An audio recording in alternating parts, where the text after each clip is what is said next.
مامۆستایانی مادونەناس دایکان و باوکانی عەزیز و قوتابی خۆشەویستەکان ئەم کاتتان باش. من مامۆستا هێمن عوسمان کەریم بەڕێوەبەری قوتابخانەی جیهانی سلێمانی ناحوکمی خۆمە خۆشحاڵەزانم کە پیرۆزبایی وەرزی دووەمی خوێندنی ساڵی 2021 بۆ 22تان لێ بکەم.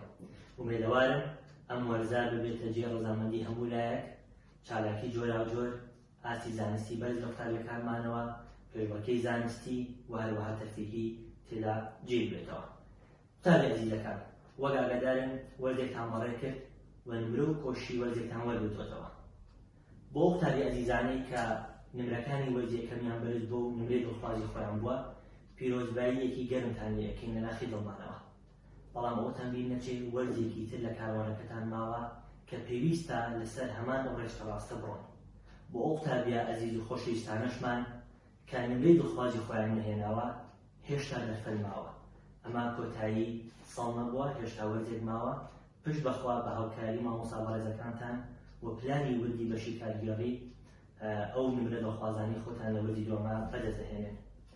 ومێدەوارین چارەکەکانمان جێگەی ڕەزامەندی هەموو لایەک بێ. منداڵان نەوەی داهاتوون پەروەردەکردنیان لە ئەستوڕی ئێمەدایە. هەر شاد بن.